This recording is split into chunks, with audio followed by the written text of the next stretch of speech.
الحمد للہ وحدہ لا شریک لہ والصلاة والسلام علی من لا نبی بعدہ وعلی آلہ واصحابہ الذین اوفوا عہدہ اما بعد۔ ہم آج سے اپنے فیس بک پیج پہ بندیالوی کہتا ہے بندیالوی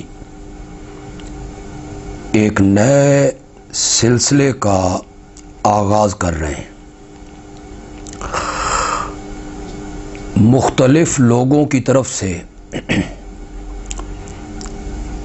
آنے والے سوالات وہ اصلاح عقائد کے سلسلہ میں ہوں یا اصلاح اعمال کے سلسلہ میں ہوں یا کسی اور سلسلہ میں ہوں، ہم قرآن و سنت کے مطابق لوگوں کے سوالات، اشکالات اور ان کے ذہنوں میں جنم لینے والے شبہات،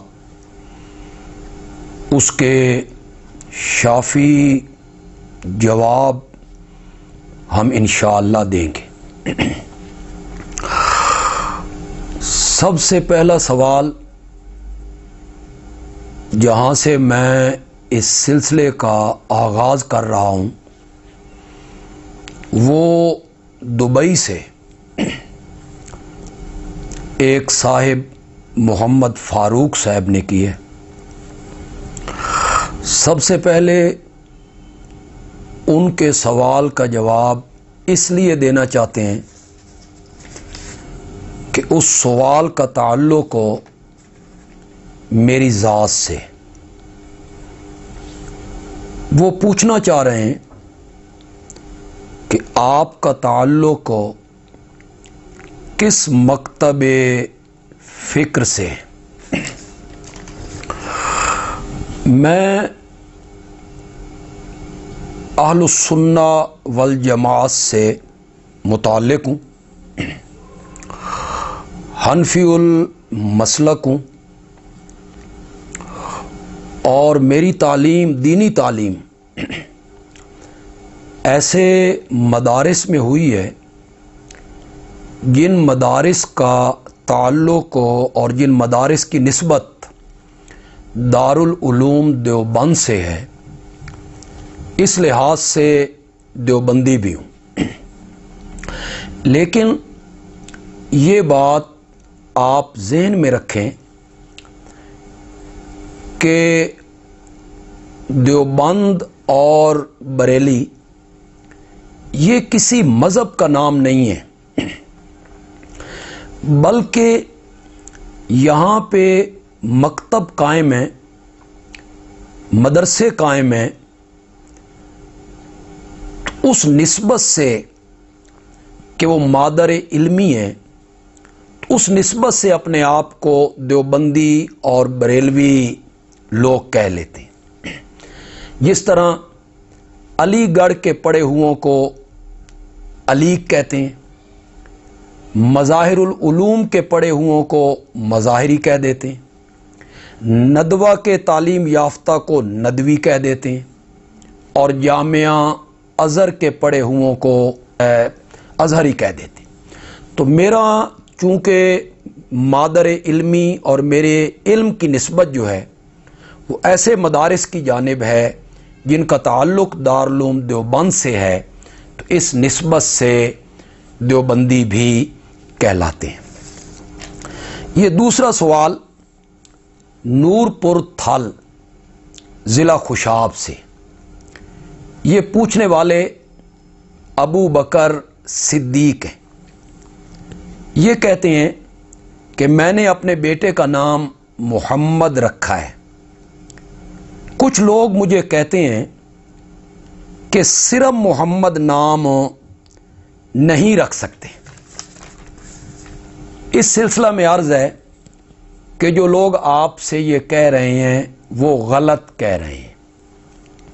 امام الانبیاء خاتم النبیین حضرت سیدنا محمد الرسول اللہ صلی اللہ علیہ وسلم سے جو ایک مومن کو محبت ہے، پیار ہے، عقیدت ہے، اس پیار، عقیدت اور محبت کے رنگ میں وہ اپنے بیٹے کا نام محمد رکھتا ہے، تو یہ تو بڑی خوبی کی بات ہے۔ حضرت سیدنا صدیق اکبر رضی اللہ تعالی عنہ کے ایک بیٹے کا نام محمد ہے۔ حضرت سیدنا علی ابن ابی طالب رضی اللہ تعالی عنہ کے ایک بیٹے کا نام محمد ہے۔ آپ تاریخ اسلام کو پڑھیں تو کئی مفسرین اور محدثین اور فقہا آپ کو ایسے ملیں گے جن کا نام محمد ہے۔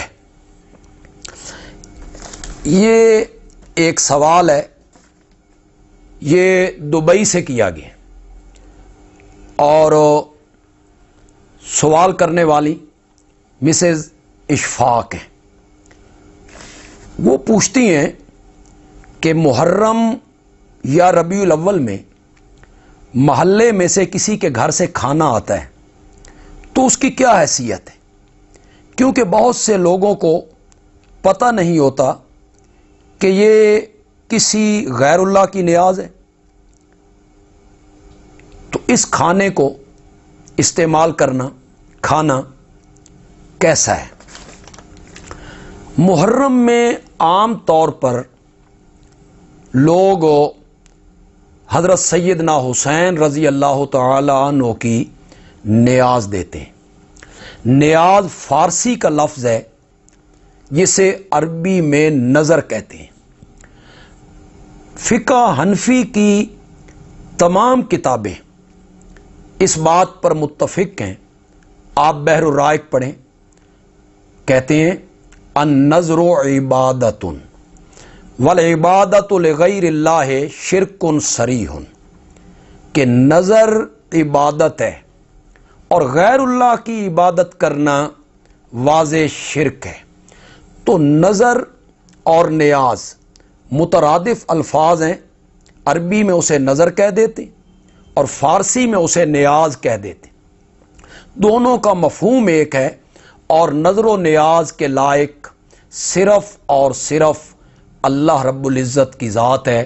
غیر اللہ کے نام پر جو نظر اور نیاز دی جائے قرآن نے اسے حرام ٹھہرایا ہے، اور فقہ حنفی کی تمام کتب اس کی حرمت پر متفق ہیں۔ ربیع الاول میں میلاد کے نام سے بہت سی بدعات اور بہت سے رواج انہوں نے جنم لیا ہے، تو خاص کر کے دن مخصوص کر کے جو کھانے پکائے جاتے ہیں اس سے اجتناب کرنا جو ہے وہ ضروری ہے۔ یہ سندھ پاکستان سے حافظ محمد صاحب نے ایک سوال بھیجے۔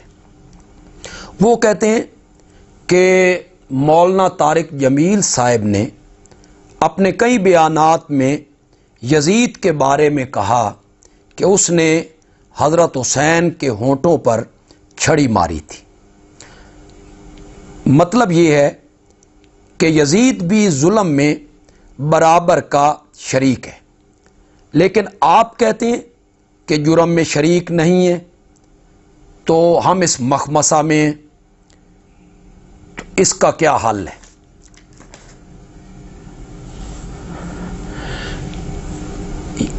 حضرت سیدنا حسین رضی اللہ تعالی عنہ کا سر مبارک دمشق میں لے جایا جانا اور یزید کے دربار میں اسے پیش کرنا، یہ کسی صحیح سند سے ثابت نہیں۔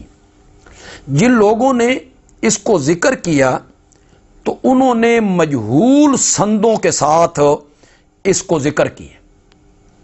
علامہ ابن تیمیہ رحمۃ اللہ علیہ نے منہاج السنہ صفحہ 321 جلد 2 میں اس روایت کی دھجیاں اڑا کے رکھتی ہیں۔